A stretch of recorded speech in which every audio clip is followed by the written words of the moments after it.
Hello, everyone. Our last class before the midterm.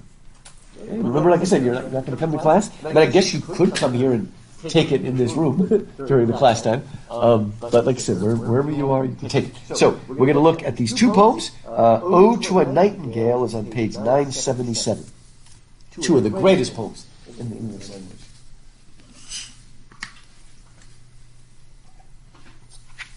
And Keats was like, I don't know, 23, 24 when he wrote them. Isn't that pretty amazing? St.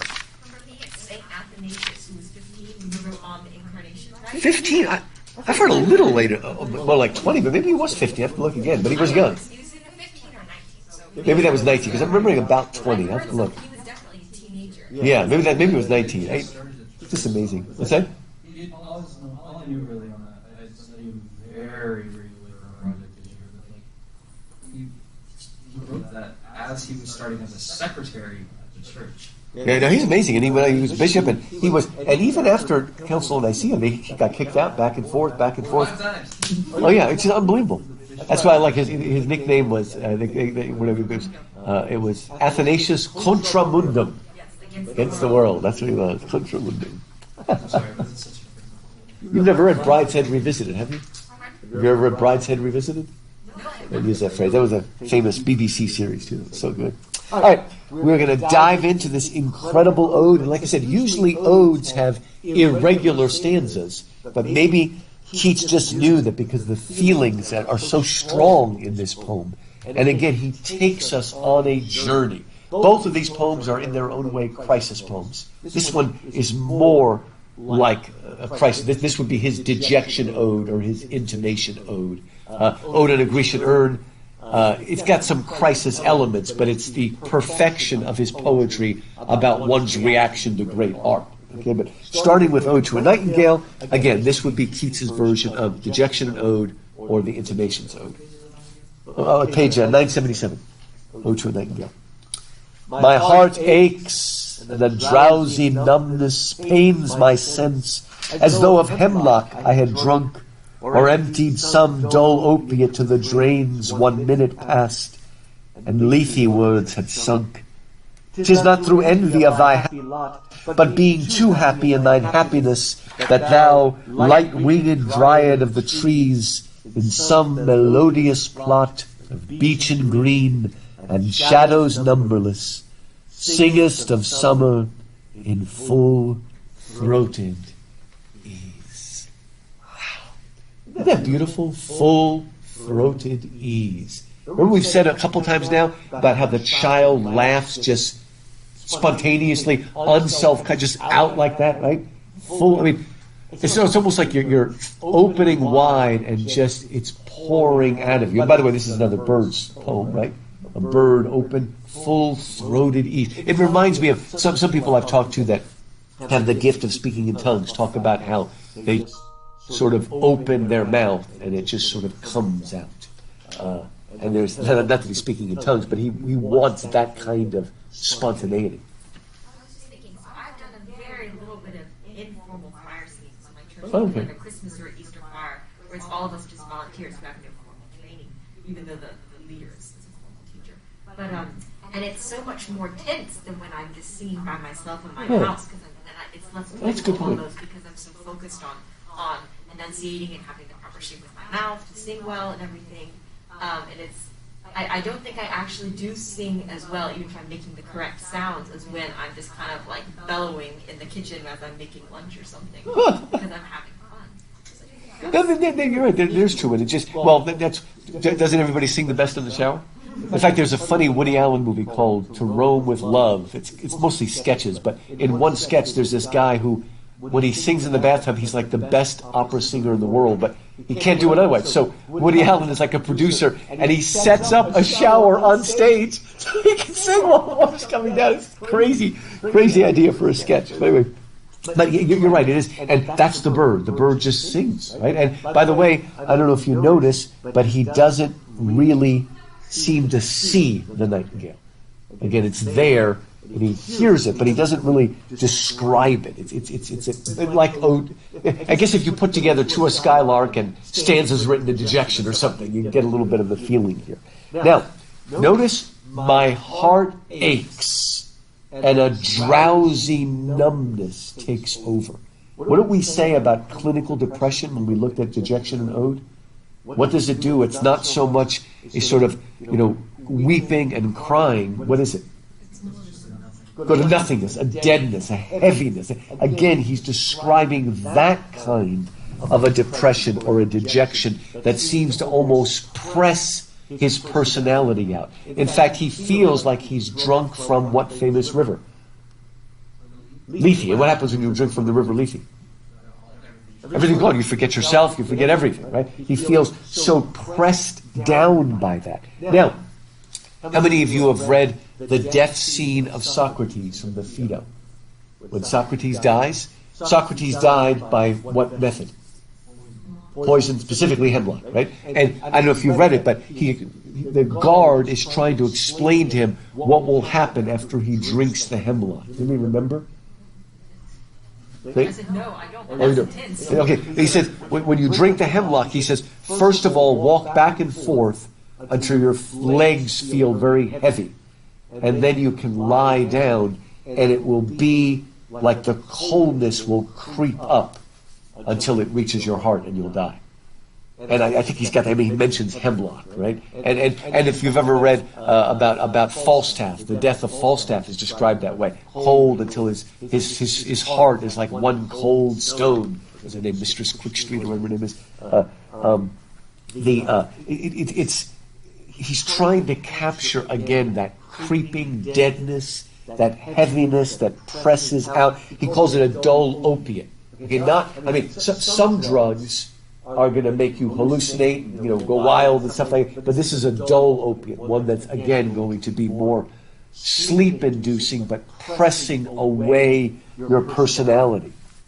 And he feels like he's losing himself. Now, here's what's interesting.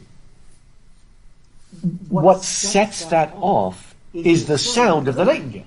So why is the sound of the nightingale catapulting him into this depression?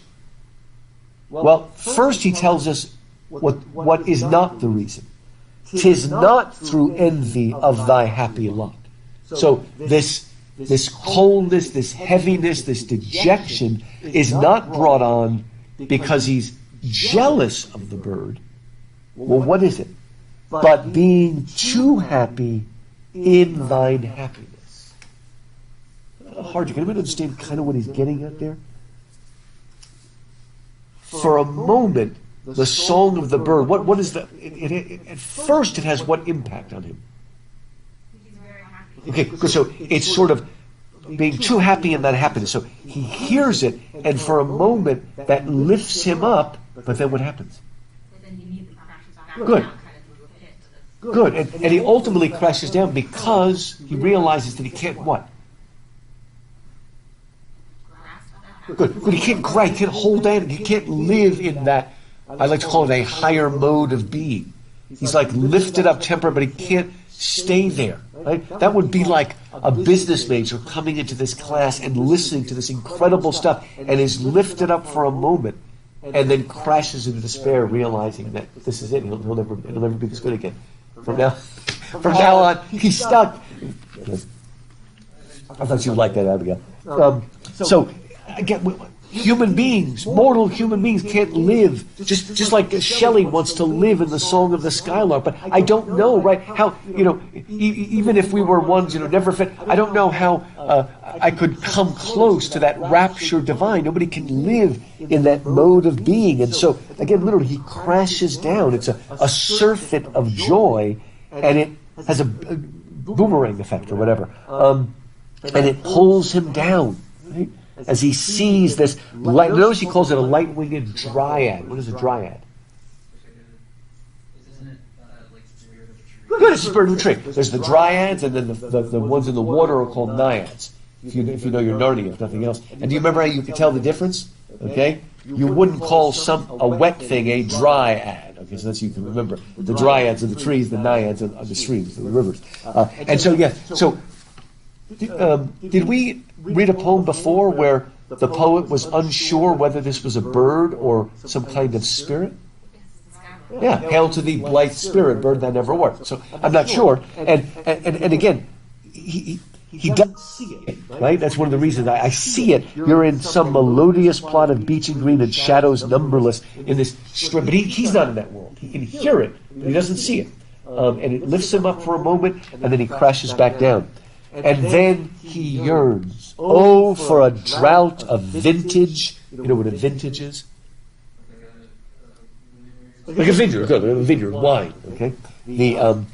Oh, for a drought of vintage that hath been cooled a long age in the deep delved earth, tasting of flora and the country green, dance and provincial song and sunburnt mirth. Oh, for a beaker full of the warm south, full of the true, the blushful hippocrene, with beaded bubbles winking at the brim, and purple stained mouth, that I might drink and leave the world unseen, and with thee fade away into the forest dim.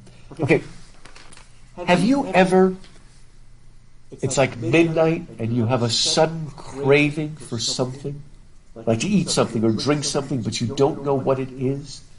You're not sure if you're craving a specific taste or a specific texture or a specific temperature. Ever felt that? Like there's something like your mouth, your throat wants to be satisfied, but you're not exactly sure what it is. And there's that yearning, that craving. I don't know. So, I mean, you often end up eating like dry breakfast cereal or something. It's really weird, right? Maybe it's just water, right? But it has to be really cold, or maybe you don't want it to be really cold, or whatever it is. But something that will satisfy, that will coat your throat. Okay, maybe it's orange juice, the different kind of liquid. But again, sometimes it's a texture that you're looking for. You're not sure. Is it? Orange juice, no less. You want the orange juice with pulp. Oh, the pulp. That's a good one. That's right. Yeah, because you want to feel it. Yeah, the stuff that is pulp is almost like you're. Some people hate that stuff. It's like you're drinking the orange, right? It's wild stuff, right? My son sometimes goes to H-E-B and buys the freshly made peanut butter. Have you ever had that? It's real. It's just like a totally different texture. You almost feel like you're drinking peanuts or something. And I just love it. And you can get different flavors, but anyway, it's really cool. H-E-B, maybe others do it, but his H-E-B. He lives in San Antonio. That's the home of H-E-B. So they have everything there. But again, it's just like, and sometimes they call it a craving, a midnight craving for something, and you ransack out. Have you ever done that? You keep opening up the cupboards, you're like, I don't know what it is. What it is I want? I don't know. He's yearning for something. Here, it's something cold and dark and rich. Have you ever wanted to drink something and it would allow you to drink in a spring day, or maybe a smell that brings in everything with it? That's what he's getting at, right? What they call synesthesia. Have you ever heard that beautiful word? You know what it is? Good, exactly right. All the senses are together, right? Or linked. Maybe not all five, but many of them are linked together. This is wild stuff. Has anybody ever tried to do a symphony where they also blew us like a smell out to the audience? I've never been to one. Did they do it? I can't remember which composer it was. There was one romantic composer that was synesthetic as like a brain condition. Oh, was it? Okay, yeah. And he was the first one to flash up lights up behind Oh, okay. the symphony during the show because as he was writing, he wasn't hearing in his head, he was viewing the color of the sound. Wow. I mean, the people that are experts in that are rock concerts. They all do that. Especially when I'm a kid, where they got the lights, the blazing lights. And they may not be putting out a smell, but they often have a fog machine. And fog, you can almost taste it almost has a smell and a taste at the same time. What's that? The humidity. Yeah, like the humidity, yeah. They're all bringing in, and of course, Disney, I think, is the one that started all those 4D movies where it like shoots out at you and you get sprayed, and other places do that too now. But I think Disney they started everything. But again, he wants something. He doesn't know what it is, right? I just want to hold on to it. And ultimately, whenever I read Keats, I always make this distinction between sensual and sensuous. Now, what's the difference? Sensual is more physical, right? But sensuous is more like the experience of art or something, right? And we'll see in a moment that he begins by looking for something that sounds sensual, like wine. but he's quickly going to move past that. What he's looking for something is more light and delicate than meat and potatoes or a fine wine or a whiskey or something like that. It's something that's not sensual but sensuous, appeals to the senses. And again, Keats is such a delicate writer and a delicate person, always yearning for these things. What's that?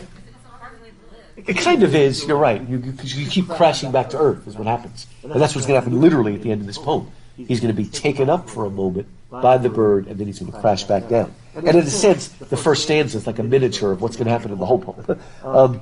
But he just wants that. He wants to, just bottle it up. Right? And I remember watching a movie. Did we see this crazy dark comedy called Harold and Maude? It's kind of fun, but anyway, the crazy old lady, and she's like invented a machine, an olfactory machine that you put it on, and you put the tube in, and it gives you the smell of like a summer day or a day in the city or whatever by the beach. Wouldn't it be cool? I don't know if anybody's actually invented that, but breathing it in and you do know that I think they say that smell is the most linked to memory anyway.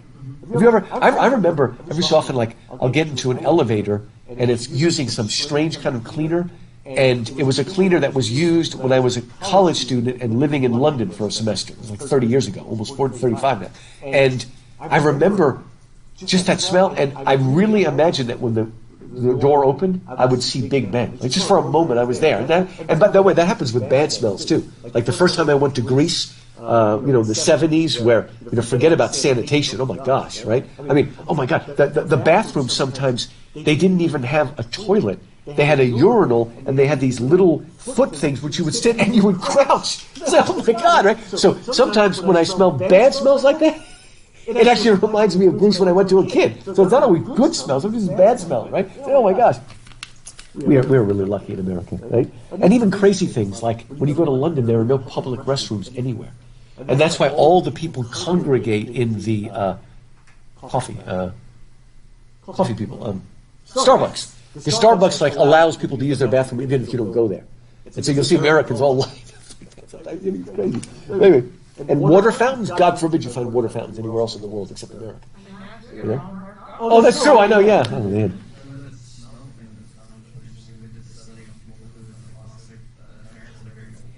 Oh. The last thing that they remembered from their parents as they got older, like the little kids could remember the face and the voice, but as they got older, the first thing they forgot was the voice, the second thing they forgot was the face, the last thing that they would always remember until they were like old. This is so wow. Wow. Yeah, so like if they smelled something that reminded them, they would just sometimes just kind of like be brought back. Be brought back. I mean, it's just amazing how and I think Keats, who knows if Keats had some kind of synesthesia brain, but he does appeal to all of the senses so powerfully. And again, it's just, what is it? I love that image of purple stained mouth. Like you've drunk the wine and it's it's a red wine, I guess. Kind of staining your tongue and your upper palate and things like that. It's like he wants to draw out the life of it, and he's yearning. But notice the desire. If I could find, well, first of all, what famous person in literature drank a cold vintage from the deep delved earth and slept for a long time? You say? I said Odin from the Norse mythology. Think about that. It's an American myth. Come on, you all know it. The same guy who wrote The Legend of Sleepy Hollow also wrote Rip Van Winkle, okay? He's up in the Catskill Mountains, and there's they're elves, I think. And again, they give him this vintage, kind of like beer or something that's, again, it's cold and rich, and he drinks it down, and he sleeps for... That story is partly, quote, political, because he actually sleeps through the American Revolution. So it's got a, quote, political content here that's sort of interesting. He wakes up, and it's America now. It's the United States of America. But anyway, he desires that, right? And then maybe he can just pass away, that I might drink and leave the world unseen, and with thee, Nightingale, fade away into the forest dim. Now, it's very strange in an ode not to end every stanza with a period, but here it goes right. I mean, it's a colon. Fade far away, dissolve, and quite forget what thou among the leaves hast never known. Now, you remember what line I quoted from Hamlet's first soliloquy that I said, the romantics want this kind of a death. Oh, that this too sullied flesh would melt, thaw, and resolve itself into a dew. And we said that desire not to die violently, but to ebb away into nothingness, into annihilation. You see it here very strongly. If I can join with the nightingale and just fade away from the heavy and weary weight of this world, which is something that Wordsworth says in Tintern Abbey. I need to get away from this and fade away. By the way, this is very clever. Look at, and with thee fade away into the forest dim. That's the only line in the whole poem that has that 6 beats again. And it might link us to dejection and ode again. Right? Might startle this dull pain and let it start and live, whatever. Or the things which I have seen, I now can see no more. But here, it's heavy because it's long, but it's a stretching that he wants to stretch away and take off with the nightingale. Not so much joyous, but just move away into, again, I call it a higher mode of being, away from this world. And look how he describes this world. What thou amongst the leaves hast never known, the weariness, the fever, and the fret, here where men sit and hear each other groan, where palsy shakes a few sad, last grey hairs, where youth grows pale and spectre thin and dies, where but to think is to be full of sorrow and leaden-eyed despairs, where beauty cannot keep her lustrous eyes, or new love pine at them beyond tomorrow. What is the nature of this world? How does he see this world here? It's a place of what?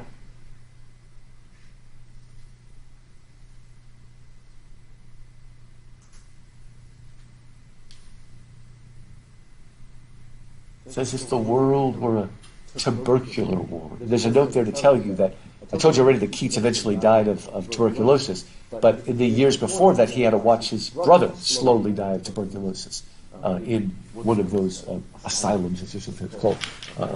And it's a world where everything's fleeting, where nothing gold can stay. Remember that poem? Nature's first gold is green, right? Nothing gold can stay. It's a Robert Frost poem, but it was used in that book, The Outsider, that a lot of you might have read in school, and the movie too. It's a world of. I mentioned to you before that a lot of times in Keats's poem we have images of fever, right, and moist head and moist fever. It's again, think of the people in the tubercular ward slowly dying, right? If you really want to be a 19th century heroine, Abigail, you've got to die slowly of tuberculosis. That's just, same thing as consumption, is what they called it. Yeah, so just slowly dying away like that, preferably on a day bed. Yes, I received a great emotional shock, and it's too much, and then I die the next day. Oh, it's amazing. Too much for me. Fading rose.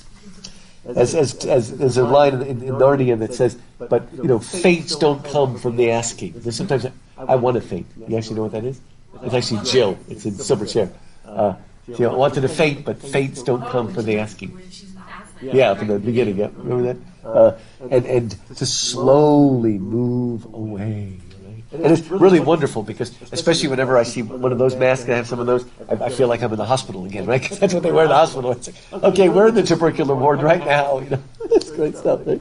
And a consumptive world, another way to put it, because you're right, consumption was what they called it back then. Here, again, just this image of people just in despair and groan. I mean, have you ever had like a grandparent living in a advanced care unit, and you visit them, and it is kind of depressing because people are just, there's not a whole lot of hope, right? And sometimes, thank God, they get people to come in there and sing songs and try to get things going, but it's hard, and this is, the world has become so heavy for him, and he just wants to leave it on the back of the nightingale, more really on the song of the nightingale, to move away. He says, away, away, for I will fly to thee, Nightingale not charioted by Bacchus and his pards, but on the viewless wings of poesy.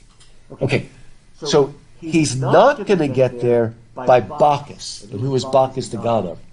Wine. Okay, so I'm not going to get there by finding that vintage. Right? So maybe that's too sensual. I need something more sensuous. So I'm going to get there not on the back of Bacchus, but on the back of poetry, of song. And pards is just a short way of saying leopards, leopards.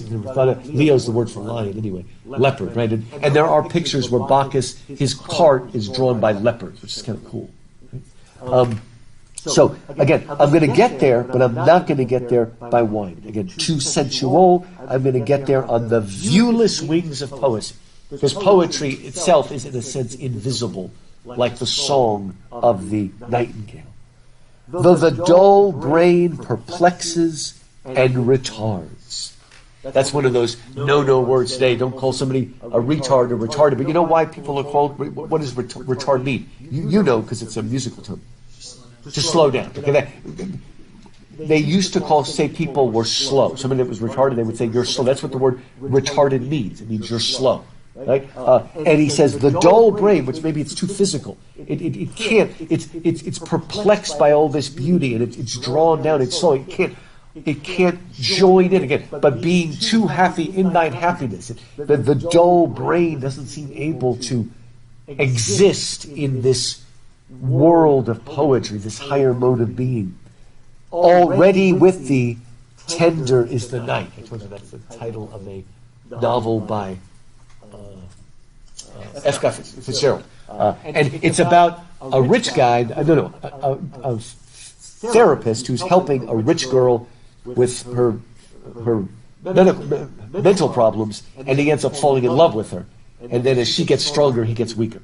Okay, don't do this. I could see myself doing. I could see you doing that, Preston. Marry a girl so you can be her therapist. Don't do that. It never works. Okay, it never works. The Joker and Harlequin in the Batman comic. Oh yeah, I guess it's true. That's true. That's true. See? Oh man.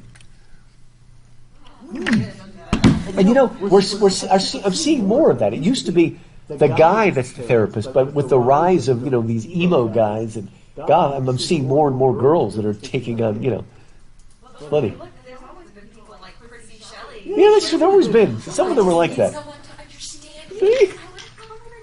No, he used to just Stay away. Stay away. help of a friend, not the help of a lover. That's a good point. You see, they do that. They're attracted. So that's true. And that romantic guy. And of course, one of the first ones was I told you. I told you about the book "The Sorrows of Young Werther," where he ends up killing himself, and how influential that was, and all these guys were adopting that kind of,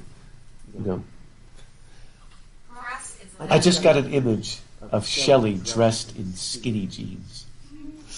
Okay. What do you girls think of guys in skinny jeans? What do you think? I think it's like low on the list of things to worry about. That was like a big thing for a while. Then there was this really weird movement of guys who were like in love with My Little Pony.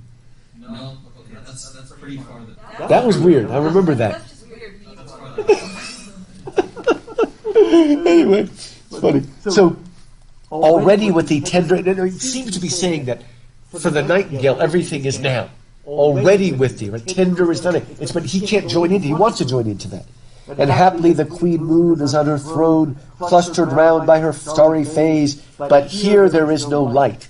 He feels caught in this dark world, this heavy world, this tubercular world, and he wants to go. And then I think it's getting so intense that in stanza 5, he just kind of turns away, and he sort of describes the bower that he's in. I call it his pastoral interlude, and it's mostly a description. And Keats is pretty famous for the precision of his descriptions with nature. He was what was called a apothecary surgeon, and knew a lot about drugs and herbs and things like that. And he often writes about them. What's that? Essential oils. Yeah, that's true. Back then, I don't know if they called them that, but yeah, that's true. Those are good. I actually get helped by essential oils. It's funny because I'm, as you know, deathly allergic to chemical smells. But real some of the essential oils actually help me. They're not artificial man-made things. It actually helped me with my asthma.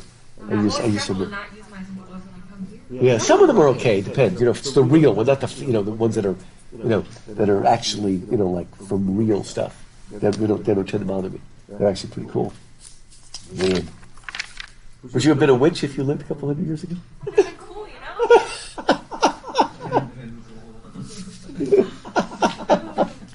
Wonderful stuff. By the way, there were almost no witches killed in the Middle Ages. Almost all the witches that were killed during the Renaissance. We really look at the actual dates of when it happened. It's kind of interesting.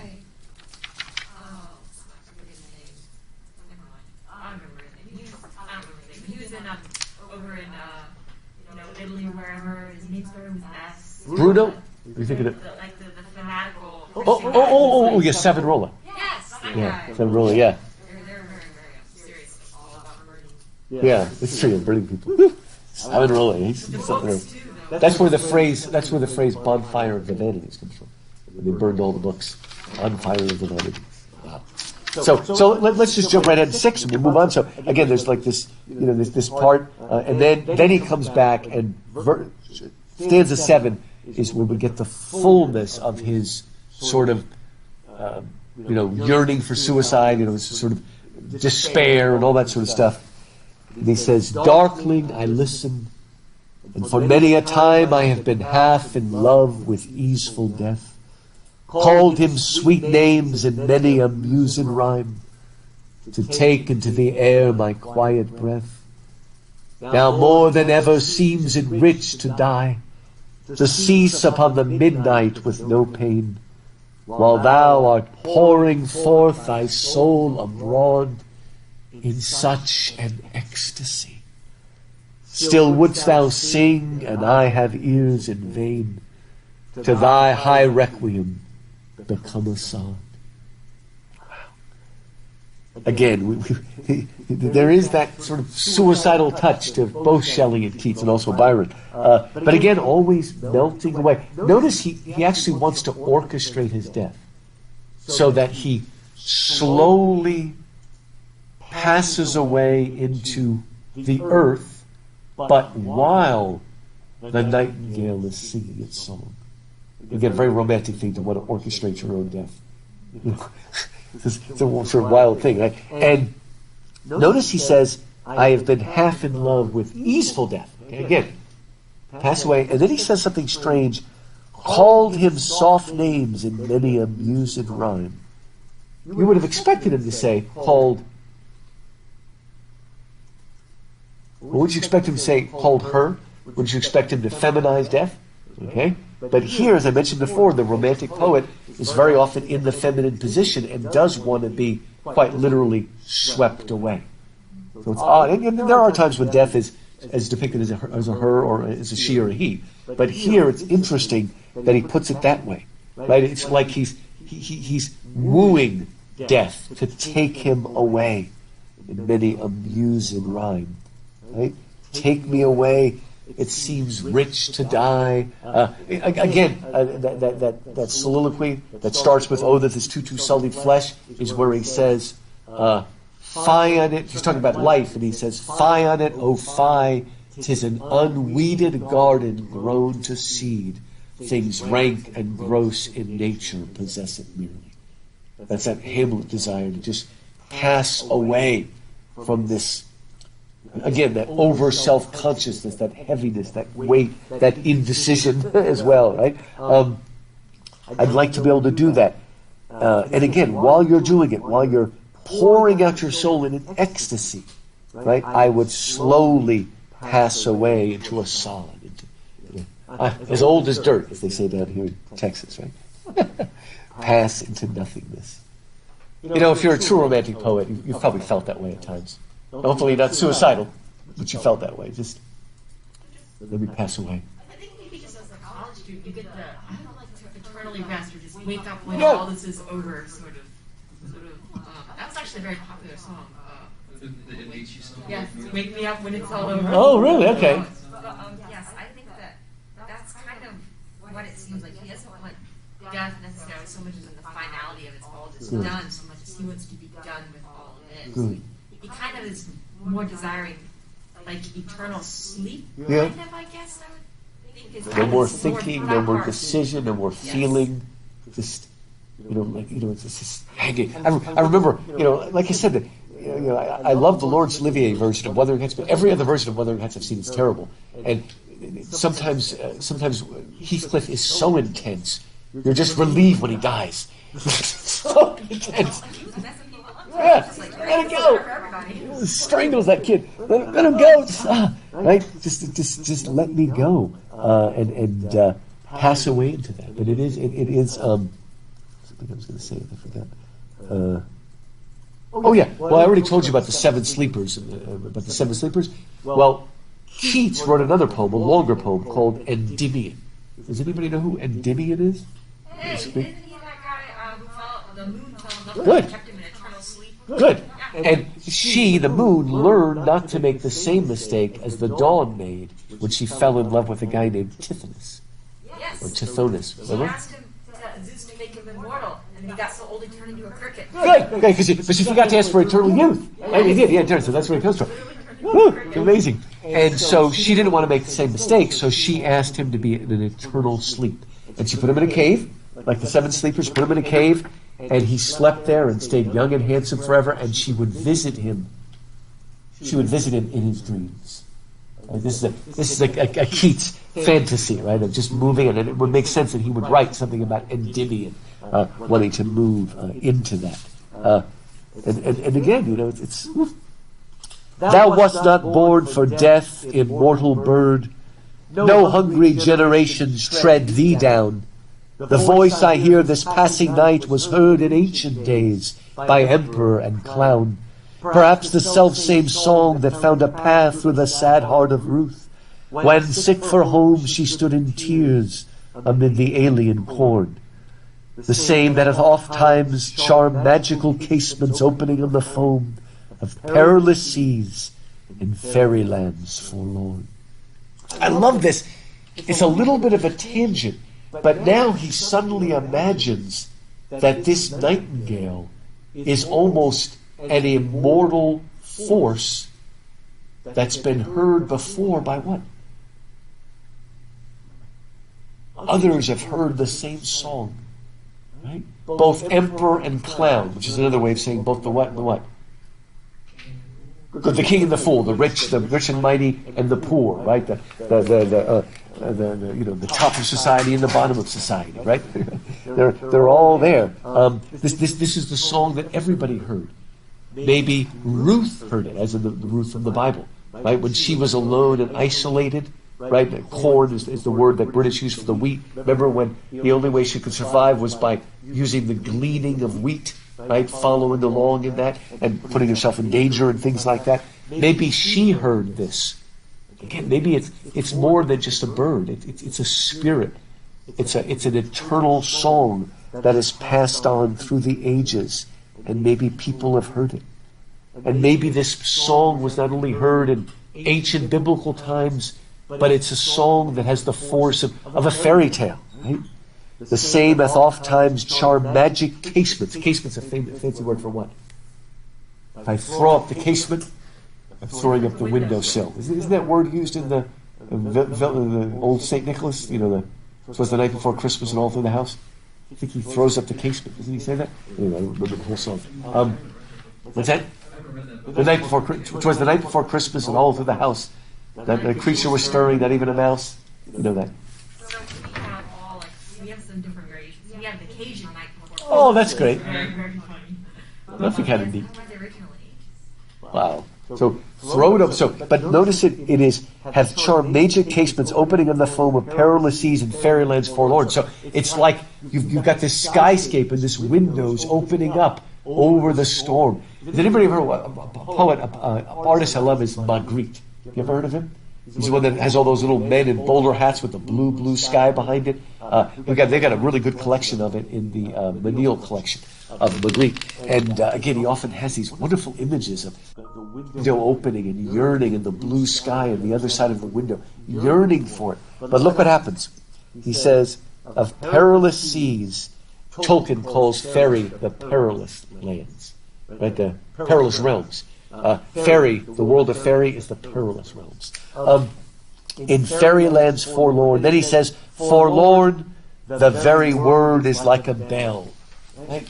You know, fairy land is so fragile, just the wrong word can make it. Have any of you seen a wonderfully romantic movie called Somewhere in Time?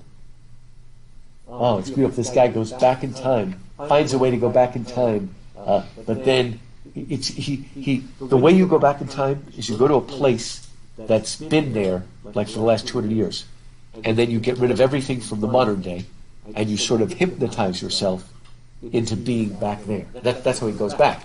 But he didn't realize that inside of one of his pockets of the old clothes was a penny, a modern penny.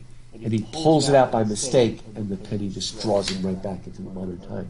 It's so tenuous. Just one wrong thing, that wrong word is said, and he's drawn back.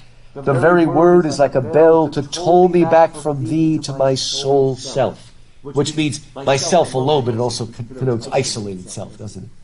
Adieu, the fancy cannot cheat so well as she has fame to do, deceiving elf. Okay, so far, we have been on the viewless wings of poesy. Everything we've read since that stanza, we've been on the viewless up, and now it's not strong enough. Even the viewless wings of poesy are not strong enough. And so, thy plaintive anthem fades past the near meadows, over the still stream, up the hillside, and now 'tis buried deep in the next valley glades. Was it a vision or a waking dream? Fled is that music. Do I wake or sleep? All the way back to Kubla Khan, a vision and a dream. They're not sure what this state is. It is a dream. Is it a vision? Is it a trance? But it cannot be sustained. And he comes back to himself as the song of the bird slowly floats away. The spell is broken. Right? Again, you say the wrong word, and what breaks the spell? I'm trying to think of some words. It's not coming to me right now, but in things, right? But the spell is broken. The forlorn, and back he goes, right? And I don't know. There's really not a full resolution to this crisis, really, because he can't be sustained in that world that he wants to, and he crashes back down to earth. So at this point, there's not much hope. This is more an exploration of the desire of the heart, the yearning, the ability to move into that other world. But again, somehow it can't be sustained, and we crash back down. Right? We can't live in that world, that higher mode. It's too rich. And in some of his letters, Keats talked about heaven as being like earth, but in a finer mode, where everything is finer and more refined, and you can hold on to it. Right? A world, well, as we're going to see in a moment, that world of process and stasis. The nightingale lives in that world of process and stasis as it soars upward, but is always perfect. Now let's bridge it to the next poem that's right there, the Ode in a Grecian urn, because this is the ultimate poem about art and his reaction to great art. And the urn lives in a perpetual present, in a world of process and stasis. And I don't know if I had to say this in any of your papers, but I often do. Whenever you write about the arts, whether you're writing about literature, whether you're writing about a movie, whether you're writing about a painting, a symphony, do you write it in past tense or present tense? Always present tense. When you're analyzing or your own analysis and you're giving the plot summary, it's always present tense because art exists in a perpetual present. Now, if you say Keats wrote this poem in 1820, that has to be in past tense because the writing of it happened in the past. But the poem itself exists now in a perpetual present. That's ultimately the reason why any of the arts we're really supposed to, even if you're writing about a symphony, the symphony itself exists in a perpetual present, exists now. Right? And I think Keats's favorite word is right here in the beginning, thou still unravished bride of quietness. The word still is one of my favorite words. It's clearly Keats because it comes up in all his poems. It's a word that means itself and its opposite. I think, didn't we already talk about the word cleave? It means to cut in half, but it also means to join together. Right? Still has two meanings. What can still, and those meanings are different whether you're using it as like an adjective or an adverb. Okay? So what can still mean? Still can mean quiet. Quiet. It's still and it's peaceful, and an object is still because it doesn't move. It's unmoving, right? It's still, frozen. But what else can still mean? Continuously on. Good, continuous ongoing, as yet. So it can mean motionless or it can mean as yet. So it can mean process and stasis at the same time, right? So thou still unravished bride can mean thou fixed and unmoving unravished bride, or thou as yet unravished bride. And the word still is going to come back again. Wonderful, right? And he's talking about the urn. And by the way, if you read your notes, we've never found an urn that has these images on it. Keats is putting together his perfect urn. And he probably saw those at the British Museum where he saw the Elgin marbles too, but we didn't get a chance to get to that home. But still unravished bride of quietness. I mean, talking about process and stasis, it's the very frozen moment of she's the bride, but she's not ravished yet. In other words, she hasn't consummated her wedding yet, and yet it's like held in that perfect moment of stasis. Right? Thou still unravished bride of quietness, thou foster child of silence and slow time. I don't wonder, what is slow time? Time is time. What do you mean slow time? And yet it appears to be slow, like it's been slowed down so much. Any of you have ever read or seen the movie of The Witches by Roald Dahl? Oh, one of the things the witches do to punish little children is they take them and they imprison them in paintings. Right? And if you look at the painting for long enough, the child will move to a different corner. But it's so slow you can't see it. Right? Disney's the one that came up with that technology of stop motion photography, where you have a flower and you just keep taking pictures every 5 seconds and it looks like it's opening up. You ever see those?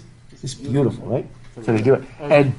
But anyway, thou foster child. So he's the urn lives, this wonderful world of ancient classic art lives in this world of slow time. Sylvan historian who canst thus express a flowery tale more sweetly than our rhyme. Apparently it's Chinese origin. A picture's worth 1,000 words. You've heard that before. Apparently that comes from China. But again, this is because all of life is frozen permanent. It's not even a poem where like you've got to read it and there's a time of reading. It's just frozen in perfection. And I love this fact that a poem is being written about an urn, right? So it's like one genre commenting on another. And to a certain extent, an urn is a double genre because it's a piece of sculpture that has painting on it. So it's wonderful what he's doing here. Can thus express a flowery tale more sweetly than our rhyme. What leaf-fringed legend haunts about thy shape, of deities or mortals or of both? Both would be like Achilles, who's a demigod, right? And it makes sense that the demigods are like in a liminal state here, like the urn is, which is wonderful. Right? In Tempe or the Dale of Arcady, that's where the Golden Age, the lost Golden Age, used to be in a place called Arcadia, which is in the northern part of the Peloponnese in Greek. And there's another place called Tempe, which was like a forest. These were places that the poets always looked to as the setting of the lost Golden Age. Right? As opposed to the more scary Brothers Grimm stories, which are always set where? You know what it's called in Germany? It's called the Black Forest. Because it's so thick it holds out the sun. That's more scary. This is more you didn't see Fantasia yet. The Pastoral Symphony of Beethoven is set to these beautiful images of the Golden Age and the little nymphs and the little satyrs and the little centaurs and stuff like that. It's wonderful. Are you familiar with the works of Lloyd Alexander? Wait, is it? The Pre-Dane Chronicles that are based on the ancient Welsh myth. Oh, okay. They're very, very good. The Disney movie The Black Cauldron is based on... That's what it's based on. Okay. One of his... Well, it's based named after one of his books. Actually, the second book, but it's got like half the plot of the series. Like, is it? Okay. It's terrible. But anyway, it's a great series. I definitely advise it. It's kind of a young age story. But anyway, he's got other books as well that are based on specific periods. So he's got one that's based on like ancient China. Oh, Based on wow. kind of like the Indian caste sort of culture within it. But they're all based on myths. And so he has a book called The Arcadians. Oh, It's yeah. based kind of around like a lot of the ancient Greek myths sort of things. And it's very interesting to read because it's not like a direct translation of one particular myth Oh, okay. or bringing in the characters. But it's set there, and there's kind of a, I guess a parallel perhaps to, what is it, the Oresteia almost, I Oh. guess, where they've got kind of the new order shifting. Oh, that's a from, neat idea, like, okay. ancient Greece and the unseen, sort of almost, I guess perhaps female dominated with like the Furies and everything. Oh, okay, yeah. More naturalistic. Oh, okay. Kind of the more The primal male-oriented, deities, right. The more male-oriented city society. Oh, wow, that is very exciting. Okay. It's a very good. That's cool. Good book. So I've heard that. See? Great young adult children's. Good stuff there. Preston, you know what the Irish called their land of eternal youth? Tirnanog. Have you ever heard that phrase? It's under the sea, the land of eternal youth. Under there. I was thinking of the Roman gods. Oh, Asgard or something like that, I or was thinking of the sheep. oh, the sheep. Oh, yes, yeah, that's right. Yeah. Oh, there's actually a Disney movie called Darby O'Gill and the Little People. Of all things, I think Sean Connery. No, the Goblin, the Gnome Mobile. It's a crazy one. Anyway, it's funny. But I have to look for that. That's neat. I love that right there. You're bringing it together. It's really good. Have you read? We need to make more movies out of them. Huh. Better, yeah, I know. Yeah, that one. You're right. It was just too much plot, you know. And but again, you're right. Not accurate plot either. Is the plot of the first book, but they spoiled the ending of the fifth book, which is the last book of the series, and it's called after the second book. And They do weird. They do really weird things, you know. It's like almost ruined Disney, as I recall. oh wow. I mean, you know, the guy that wrote all the screenplays for the Harry Potter movies always consulted with her. And you can see why it's a good thing he did, because she wrote the screenplays for the last few movies, which are ridiculously overplotted and all over the place. And, you know, they would make good novels. She should have written a novel and let that Steve Kloves guy do it. But, you know, because that's why they lack cohesion. They're all over the place. That's it. She wrote it like she was writing a novel, didn't she? Yeah. In contrast to William Goldman, who wrote The Princess Bride. Oh, yes. That's right. He wrote the screenplay. That's good. And they're so different. The book's like a satire of a fairy tale. That's The true. movie itself was like a He did it. And the novel, and the movie adds something that's not in the novel. Have you heard of Plato, Socrates, Aristotle? Morons. That was not in the book. I was looking that up. He added it later. Great line. Anyway, so why don't we pick up the pace? So what men are gods in these, what maidens loathe, what mad pursuit, what struggle to escape, what pipes and timbrels, what wild ecstasy. Remember, silent upon a peak at Derry. Remember the kids in the crying room? Right, because all of these things are frozen. Even people playing the pipes and running around, and you know the satyrs chasing after the girls, as they're always doing. Watch out for half man, half goats. They're always chasing after the girls, and centaurs are even worse. But it's all this wildness, but it's frozen. It always reminded me. I think I went to IHOP, the International House of Pancakes, when I was a kid, and I remember I ordered a strawberry waffle or strawberry pancakes. And I'll never forget, hopefully it's not in the menu anymore, but it stuck in my mind. It said, basically, a waffle with, and this is what it said, fresh frozen strawberries. That's what it said. Fresh, I guess they were frozen at their peak of freshness. I don't know, but maybe that's what he's getting at. What's it? Yeah, maybe that's what something. Fresh frozen strawberries. Anyway, always stuck in my mind. It was sort of wonderful, but frozen at their peak of freshness. But anyway, it was wild stuff like that. But here, now, watch this, and Preston, we're gonna get you in here. Heard melodies are sweet, but those unheard are sweeter. Therefore ye soft pipes play on, not to the sensual ear, but more endeared pipe to the spirit ditties of no tone. So he sees people playing on the pipes, right, on the urn, and he says, heard melodies are sweet, right? But those unheard are sweeter. How can an unheard melody be sweeter than a heard one? There's just this idea of when writing music, something in your head isn't always perfectly manifested. Because you can't quite get it, right? And of course, at least if you're Beethoven, when he wrote the Ninth Symphony and others, he was deaf, right? Now, the reason I'm going to ask you, Preston, is, are you familiar with a big debate that's still going on in the music world?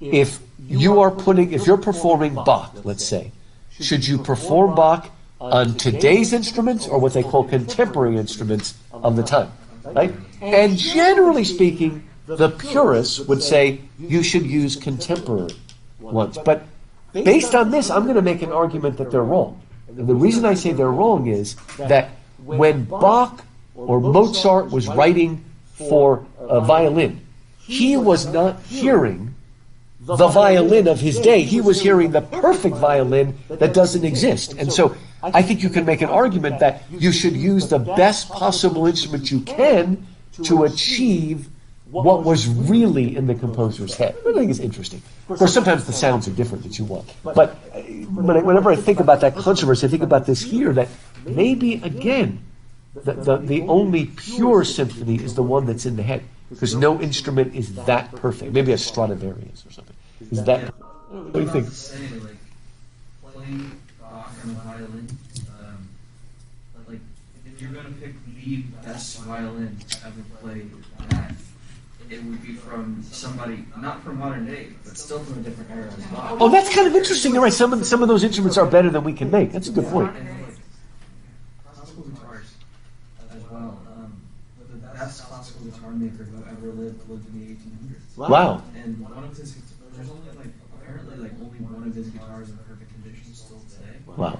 And I saw a YouTube video of this guy playing a romantic era piece on that guitar. It's like $2,700. $27,000. $2,700,000. That sounds more like it. Okay. $250,000 basically. But he played it, and even over a YouTube video with sound all Yeah. compressed and being on it was Wow. And I'll bet some of the older wooden flutes that they had, there might be some that, surpass this. Because a lot of times it is the wood that it's made out of and all, like the Stradivarius and all. That's wild. Can you say that? I was going to say, so I've watched YouTube videos where you hear people compare a more modern, cheaper violin. Still good quality, Right. like the Stradivarius. Wow. And I'm not well musically trained or anything, but you can hear the difference. It's so much more resonant. That's it, the resonance. Which is the same reason people are going back to the old vinyl records. Because they have more resonance in some ways than the digital does. It has a lot to do with when they say the quality of the sound is better. One way you can interpret that is it's more like if you're listening to it live. Okay. They have to compress the sound. That's right, they do compress it. That's what we're saying, yeah. Vinyl is it's less compressive because it's directly from the disc to air. What a wild idea. I mean, they used to literally do it on wax way, way back in the beginning. We actually have a wax recording of Alfred Lord Tennyson reciting the Into the Valley of Death of Charge of the Light Brigade. Yeah, it's pretty cool. You actually have it on there. You could probably... 500 and 800. You were quoting it in some discussion last week. No, it's not. I'm sorry, not the 300. It's the Charge of the Light Brigade was the the 600. A minute. The 600. That's right.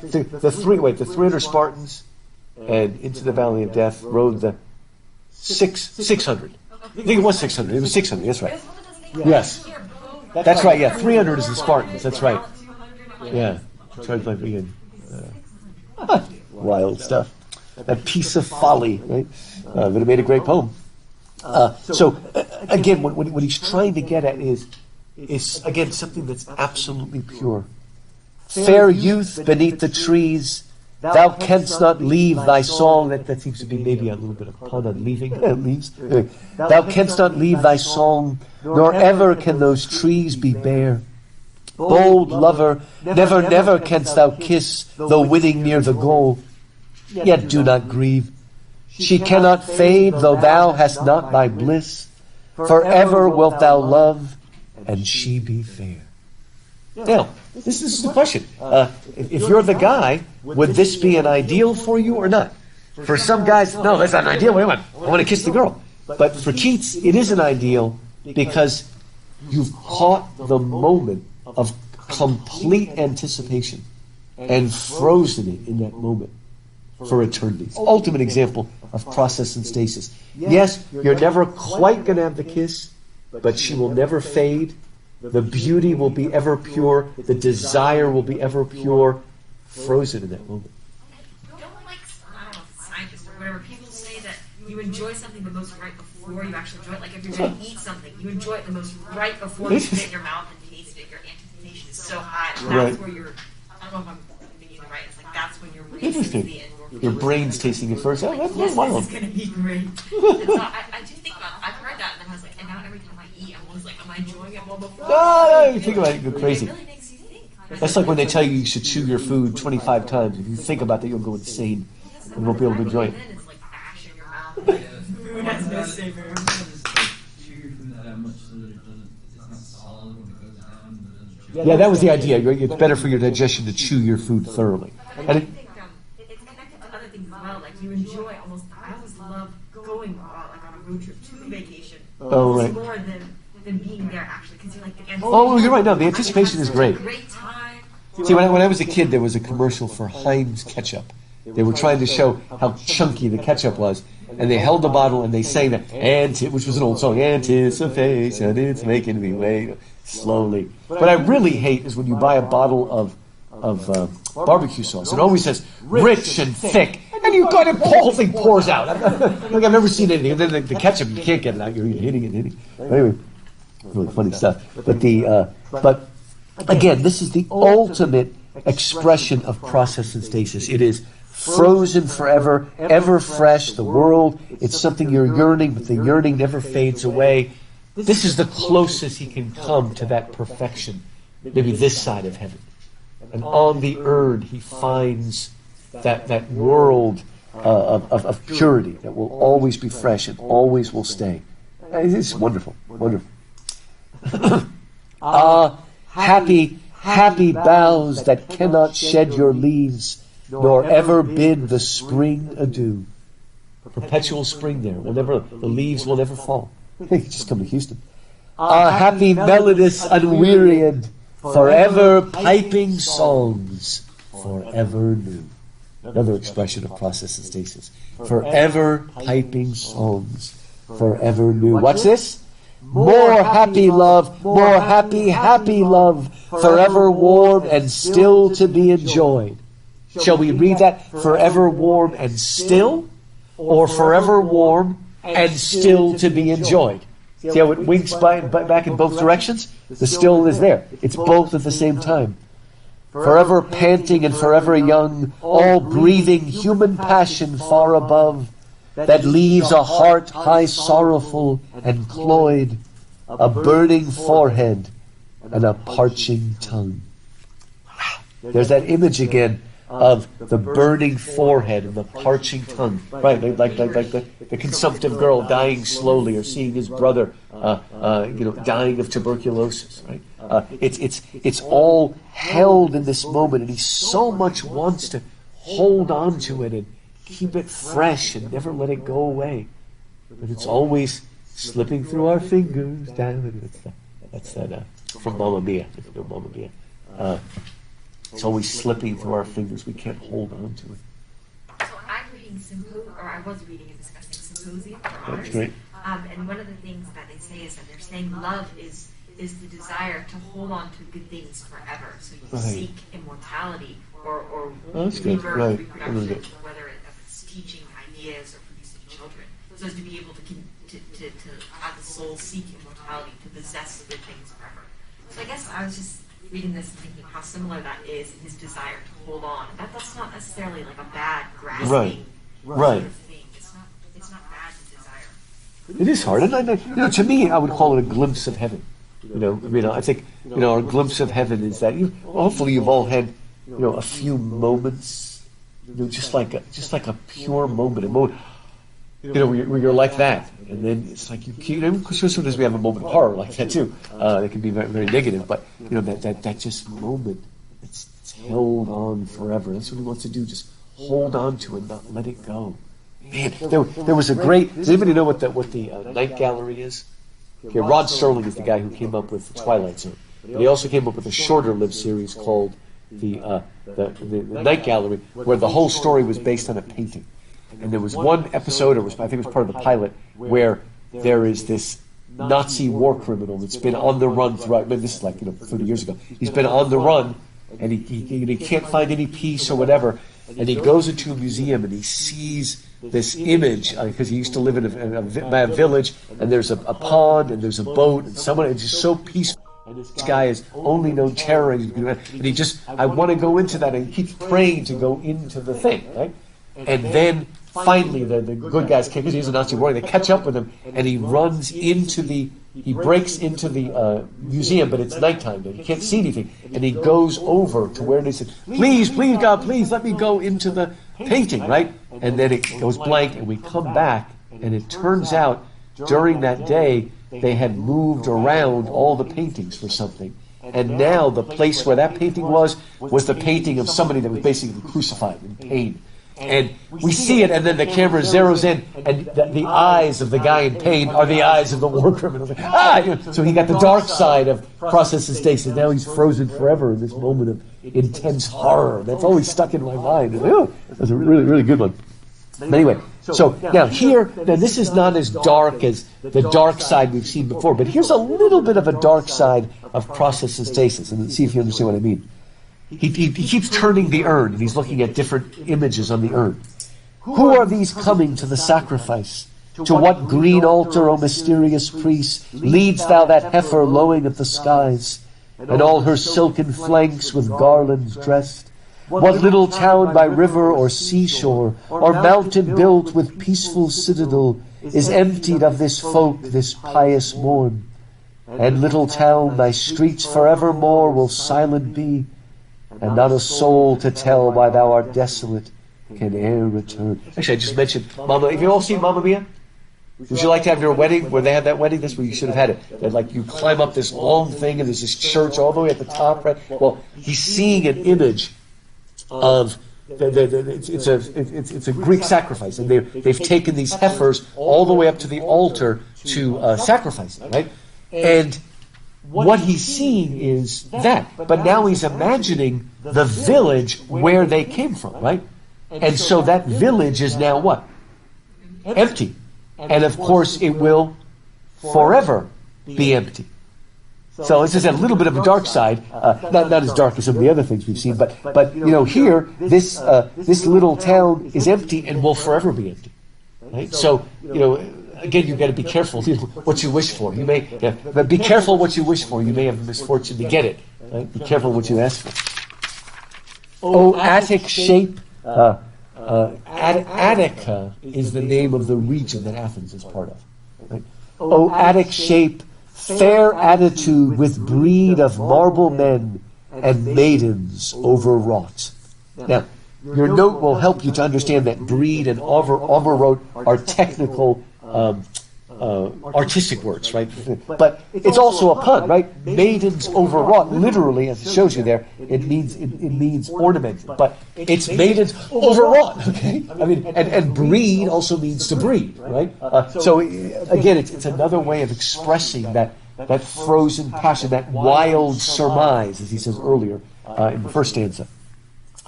With forest branches and the trodden weed, thou, silent form, dost tease us out of thought, as doth eternity. Remember I talked about the koans? What is the sound of one hand clapping? Remember I told you the point of that in Zen Buddhism is you give that, the riddle is given to you not so you can solve it. What's the reason that you keep meditating on it? What will it do for you? You're not looking for a logical answer. You're looking to move out of those logical, rational boxes. It literally teases you out of thought. So you're not there to solve it. You're there to be drawn out of the box into something richer and deeper as you meditate on that, right? And some Christian mystics will do that. Meditating on a verse that will slowly take them out of these confines into the presence of God.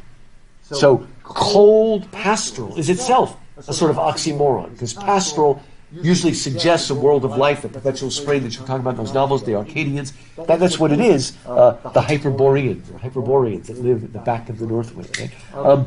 Cold pastoral. Again, it's like a frozen freshness. When old age shall this generation waste, thou, urn, shalt remain in midst of other woe than ours, a friend to man, to whom thou sayest, beauty is truth, truth beauty. That is all ye know on earth, and all ye need to know. You see, for the Romantics, in their highest mode, beauty and truth are equivalent. Right? When you move into the world of the forms, if you want to say platonically speaking, but as you move into that higher mode, the two are a kind of balance and perfection. They are, again, he doesn't want to figure it out. He wants to be teased out of thought. Now, to understand this, I ask you to read that really short letter. If you can't find it, it's okay. It's on page 1016. Keats is famous for his letters. He never wrote anything like preface to lyrical ballads, but if you put together all of his letters, you can come up with a sort of literary theory or ideas. And this is his most famous phrase. In this, he's trying to figure out what made Shakespeare so great. And he says here, it's the very bottom of page 1016, he says, "It struck me what quality went to form a man of achievement, especially in literature, and which Shakespeare possessed so enormously. I mean negative capability." It's a very famous Keatsian phrase. What does it mean? Negative capability is when a man is capable of being in uncertainties, mysteries, doubts, without any irritable reaching after fact and reason. Coleridge, for instance, would let go by a fine isolated verisimilitude caught from the penetralia of mystery. Mystery from being incapable of remaining content with half knowledge. Okay. Simply, negative capability, you can be suspended in the midst of riddles, paradoxes, conundrums, and you don't feel the need to do what? Because you don't have to understand, you don't have to figure them out, you don't have to resolve them. You can just remain in that. You can embrace the mystery, as we say, and stay in that state without having to solve everything. Isn't that the plot of the book of Job, though? Well, I guess in some ways he's got to learn that, yeah. At the end, Job doesn't find out the answers to all his questions. What happens is, at least when I read it, I was really moved by it, was this guy who said, Job doesn't understand the mysteries that he's asking. He just discovers that the Lord does understand. Oh, that's good. So he has to rest in that trust and understanding that he doesn't understand. Good. That there is something to understand. Good. Even if he has to grasp. Have you ever heard somebody say, "I don't know everything, but I know the person who does"? Nicole, the one who said, "I am the truth." It's kind of a neat cliche, but yeah, it's again, we always want to say. Now, just generally speaking, who would you say would have more negative capability in general, men or women? What are men always trying to do? Has this happened with you and your husband yet? You're still newlyweds. Thank you. Okay. Now to fix it. The man is a fixer, right? And he's not doing it because he's mean. He's trying to do it. So a lot of times, maybe this happens with you. You come back from school, work, whatever, and you just start talking, right? And you really just want to get it off your chest, right? But he being a good husband, right? This is in Men Are from Mars and Women from Venus. If you want to read that, it really explains it well. But he feels like I got to fix it. And so what happens is, let's say it's something in work. Your husband says, "All right, Amelia, when you go back to work, do this and you'll fix it up." And then a week later, you're having the same complaints. "Didn't you do what I told you?" No. And also, again, this is something that drives men more crazy, right? A lot of times a woman, could be a wife, could be a girlfriend, is either really, really happy or really, really sad. And the guy is trying to figure out why. And you're like, "I don't know." Well, let's figure it out. I'm happy right now, and that's fine, okay? I don't have to figure. But guys in general want to figure things out. And I'll tell you something, this may help you too, ladies, that a lot of times, if you're married, especially to like an engineer, business guy, he often wants to know how much you've spent on things. And it's not necessarily because he's trying to stop you from spending money. Like, then there's some guy, but generally speaking, that's not why he's doing it. A lot of guys just want the book to balance, right? They just want to know what they don't even care what it is. Just tell me what it is. I want a list. I don't want a surprise. They just, whatever. A lot of guys are like that. They want everything to line up in rows, right? And that's why, oddly enough, a lot of times, we always think of women as being neater, but a lot of times men are neater than women. The thing is that women, when people come to their house, they don't want to look bad, so they clean for the house. Okay? Men don't care what anybody else thinks. I just want order in my room. So it's kind of funny. So again, the romantics are more feminine in their desire to just, I don't have to figure everything out. I can just accept it where it is right now and live in the mystery. That's so interesting. I don't disagree with what you're saying, but I have 2 younger brothers, and they constantly constantly are so irritated with me for how analytical I am. Oh, so you're more analytical. And we watch a movie or something, and I would discuss it and piece it out, and why it worked this way and that. Shut up, you're such a hater. That's great. So we'll see. So we should match you up with an engineer, but then you'll end up with an emo. It's kind of funny. Go ahead. Go ahead. Oh, go ahead. Go ahead.